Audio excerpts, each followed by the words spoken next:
골로새서 1장 18절 말씀 다 같이 한 목소리로 받들어 읽도록 하겠습니다. 그는 몸인 교회의 머리시라. 그가 근본이시요 죽은 자들 가운데서 먼저 나시니시니 이는 친히 만물의 으뜸이 되려 하심이요. 아멘.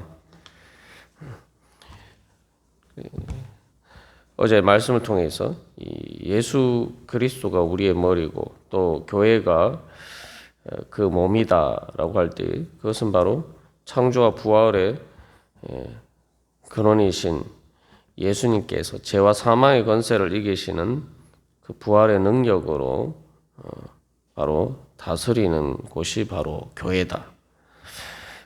그렇게 나눴습니다. 그래서 교회 가운데 역사하는 능력은 바로 머리 대신 예수 그리스도께서 공급해 주시는 생명의 능력, 다시 말하면 부활의 능력이 역사하는 것이 바로 교회다. 그렇다면 우리가 이 말씀을 또 우리에게 적용할 때에 우리가 기억해야 할 것은 바로 교회를 예수님께서 세우셨고 그 부활을 통해 세우셨고 오늘도 또한 우리들을 세워 가신다는 것입니다. 그래서 앞에서 이제 사도 바울이 창조와 또한 창조된 이후에 계속 모든 만물이 그 존재와 생명을 유지하는 것이 그리스도 안에서다라고 이야기하고 있는데 그것들이 바로 교회에도 똑같이 적용이 된다는 것이죠. 그래서 교회가 창조되고 또 교회가 오늘도 유지되고 또 성장하고 그 모든 것은 예수 그리스도의 부활의 능력을 통해서라는 것입니다. 그래서 이 17절에서 만물이 예수 그리스도 안에 함께 섰다라고 할 때 우리가 나눈 것처럼 이 함께 선다는 것이 서는 과정이 사실은 바로 부활의 과정입니다. 그래서 에스겔 37장에서 이스라엘 백성들이 죄로 인해서 바벨론 포로가 되어서 마치 멸망한 것처럼 보이는 그들이 다시 회복이 되고 또 하나님의 백성으로서 다시 살아나는 것을 보여주시죠. 그게 뭡니까? 바로 부활입니다. 근데 그 장면을 보면은 그 마른 뼈라는 것은 이 죽어서 뼈가 이제 매장이 되어서 완전히 말 그대로 뼈밖에 안 남은 거죠. 도저히 이것은 다시 살아날 수 있는 가능성이 없는 그런 상태를 보여줍니다. 이스라엘 백성들이 바벨론 포로가 되어서 70년이 지났으니까 이것은 말 그대로 무덤에 매장이 되어서 70년이 지난 것과 비슷한 것이죠.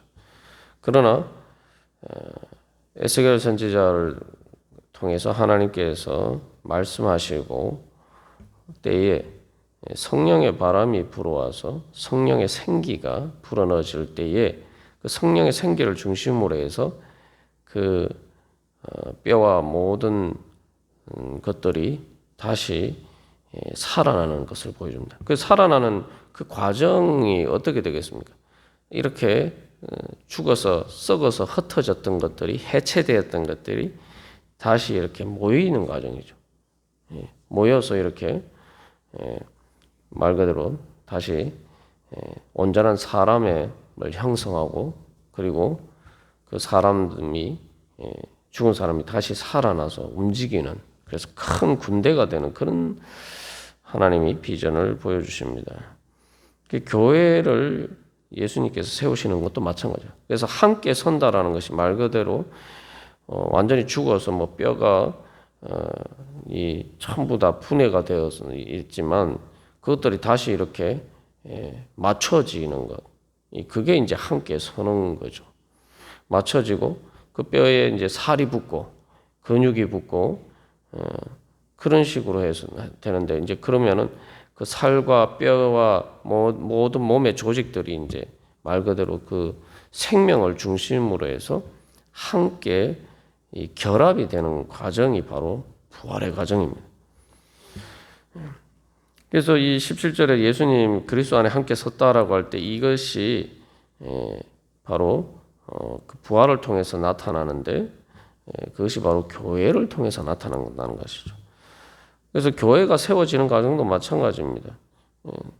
그래서 흩어졌던 사람들이 예수 그리스도를 믿고 바로 예수 그리스도를 중심으로 해서 다시 이렇게 모여서 서로 이렇게 성도의 교제를 통해서 같이 함께 예배하는 자로서 이렇게 결합이 되죠. 그것을 통해서 이제 교회가 세워져 갑니다. 에베소서에서는 그것을 이제 건물의 벽돌에 비유하고 있죠.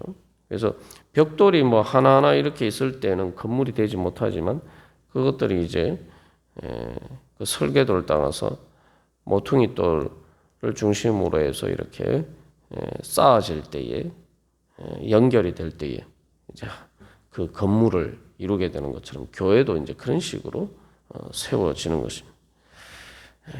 그래서 예수님은 그 부활의 능력으로 교회 가운데 역사하시고 그래서 이 새 창조가 바로 예수님 교회를 통해서 교회 가운데 이루어졌다.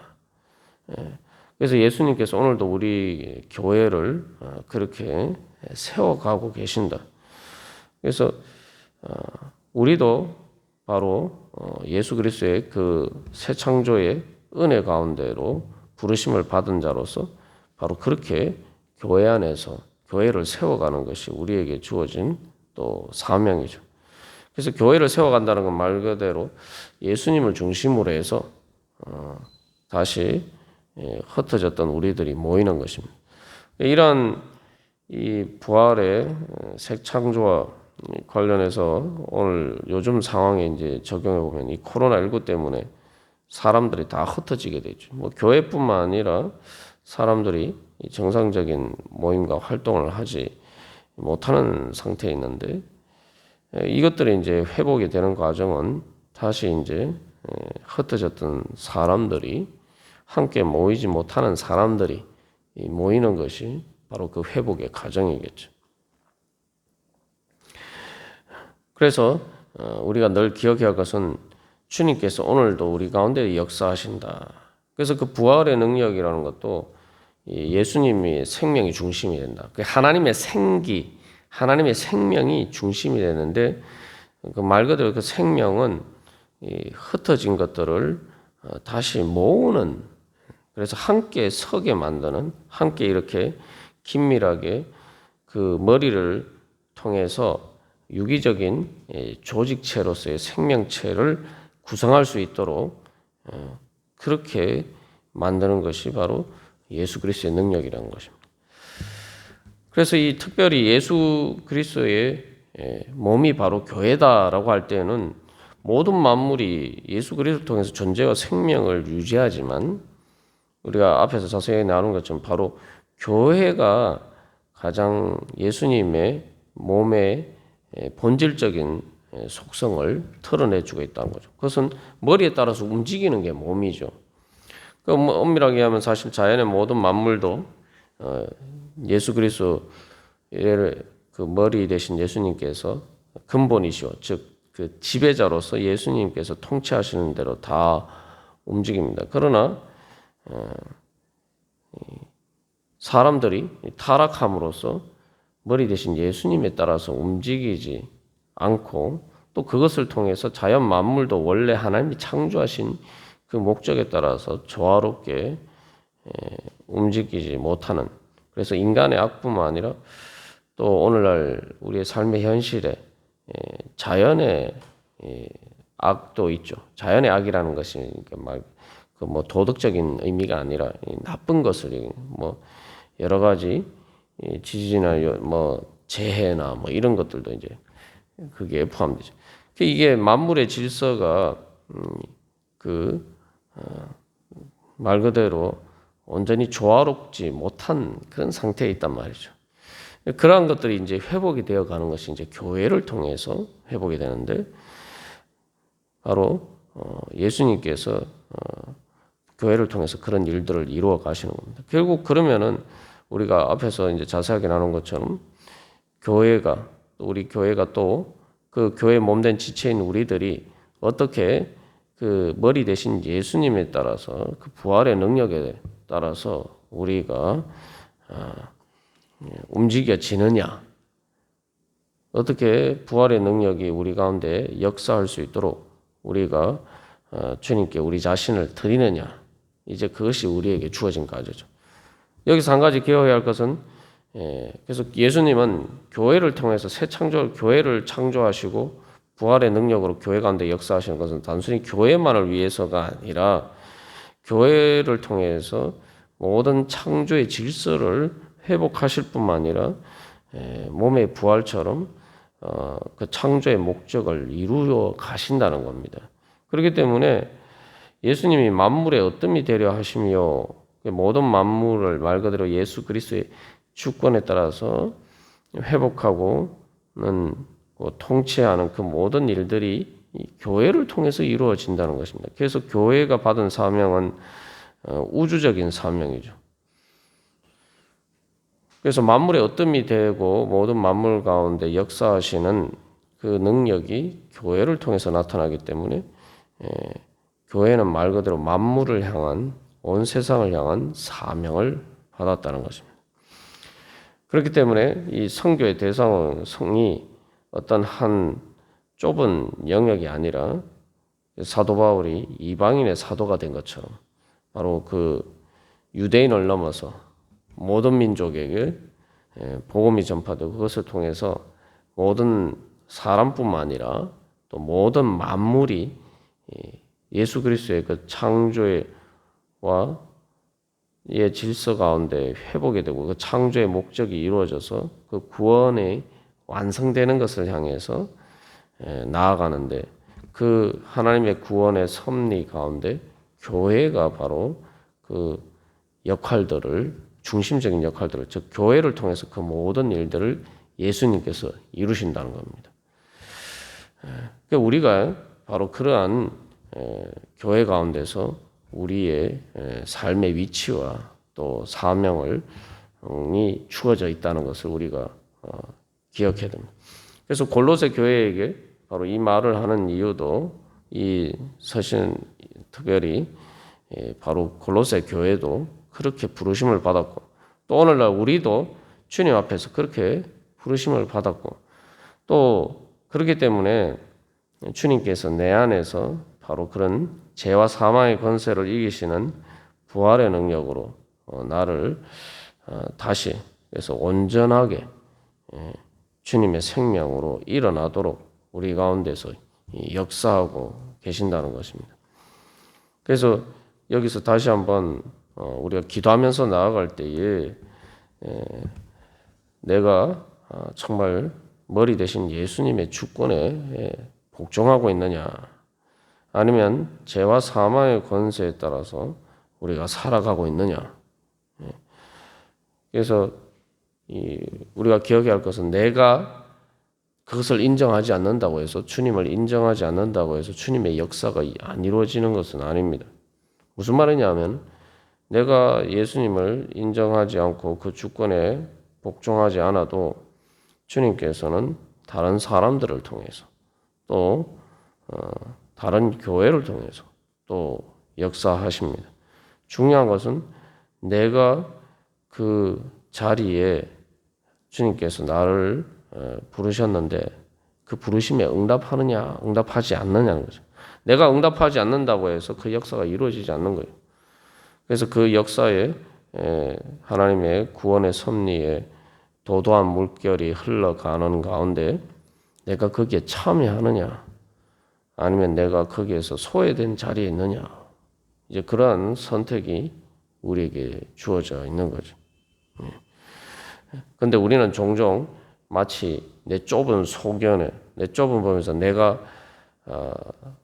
내 연약함 때문에 내가 믿음이 없어서 그런 일들이 나에게 이루어지지 않으니까 마치 예수 그리스도의 그런 창조와 부활에 정말 모든 만물 가운데 역사하시는 그 놀라운 그 우주적인 그러한 섭리가 마치 없는 것처럼 또 예수님이 능력이 없으신 것처럼 이런 식으로 우리가 자꾸 이렇게 오해할 때가 많습니다.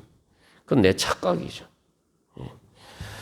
그래서 마지막에도 결국 예수님 모든 것을 회복시키실 때에 그때에도 끝까지 예수를 안 믿는 사람도 있어요. 그 주님의 주권에 복종하지 않는 사람도 있단 말이죠. 그러나 그때가 되면은 실제로 어떠냐와 상관없이 자기가 인정하느냐 인정하지 않느냐와 다 상관없이 결국은 예수님의 주권을 인정할 수밖에 없는 그런 자리에 서게 됩니다. 문제는 그래서 내가 바로 주님께서 교회를 통해서 바로 그 창조와 부활의 역사를 이루어 가시는데 내가 거기에 동참하느냐 동참하지 않느냐 이제 그게 문제죠. 그래서 우리가 오늘도 주님 앞에 기도하면서 나아갈 때에 주님께서 나를 바로 그러한 교회 가운데로 부르셨다. 그런 죄와 사망의 권세를 이기고 다시 부활을 통해서 하나님의 창조의 목적 구원을 이루어 가시는 하나님의 그 놀라운 섭리 가운데 내가 부르심을 받았다. 우리가 그 부르심에 응답하는 마음으로 주님 제가 여기 있습니다. 주님 저를 통해서 역사하여 주시옵소서. 저를 교회를 통해서 주님의 뜻을 이루시기를 원하시는데 제가 바로 주님의 그 구원의 통로가 되기를 소망합니다. 부활의 능력으로 주님 저를 다시 살려주시고 주님 함께 세워주시고 교회 가운데 우리들을 함께 세워주셔서 주님의 뜻을 이루어 주시옵소서. 우리 응답하면서 주님 앞에 나아가도록 하겠습니다.